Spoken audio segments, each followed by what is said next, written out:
À Bruxelles, le Parlement européen, c'est une ville dans la ville, avec devant une grande esplanade, et puis bien sûr, juste à côté, les drapeaux des 28 pays de l'Union européenne. Alors comment vont vivre et travailler nos députés européens? Je vous emmène voir ça.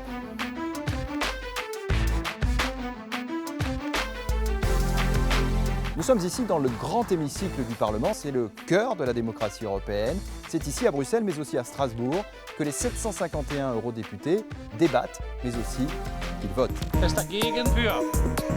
Et dans cet hémicycle, les députés sont assis comme dans un Parlement national. Ceux qui sont politiquement à gauche se trouvent à gauche, ceux qui sont à droite, à droite. À chaque député est attribué un numéro de siège, et ce numéro, il va le garder pendant 5 ans. Pour voter, la plupart du temps, les eurodéputés le font à main levée. Et de temps en temps, ils utilisent un système électronique. Ils mettent d'abord une carte qui leur permet de s'identifier, puis ensuite ils vont choisir entre pour, contre et abstention. Mais à la différence d'un Parlement national, l'accessoire essentiel ici, c'est le casque, sans lequel le député européen ne pourrait pas comprendre ce qui est en train de se dire.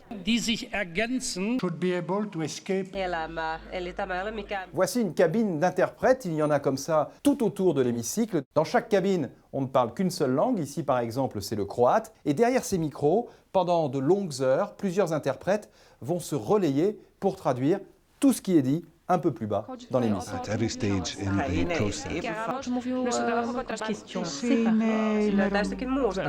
Tous les débats sont traduits dans les 24 langues de l'Union européenne par un bataillon d'interprètes dont la majorité parle 5, 6, voire 7 langues différentes. Ici, nous ne sommes pas sous les ors de la République française, le bâtiment est très fonctionnel. Allez, je vous emmène voir le bureau d'un député européen.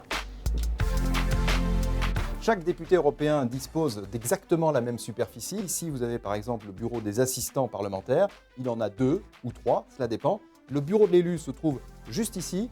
Alors vous le voyez, ce n'est pas très grand, ça fait 20 à 25 mètres carrés seulement, avec une particularité, c'est la couchette qui est ici. Cette couchette qui lui permet de dormir pendant les sessions nocturnes. À côté également, il y a une douche. Le député européen peut venir se rafraîchir lorsque les discussions durent, par exemple, une partie de la nuit. Et si je vous dis que le Parlement européen est une ville dans la ville, c'est qu'au milieu du bâtiment, il y a une rue avec des arbres, des magasins, une agence de voyage, une librairie et même un coiffeur. Et c'est donc cet univers feutré que les 74 eurodéputés français élus aujourd'hui vont apprendre à découvrir.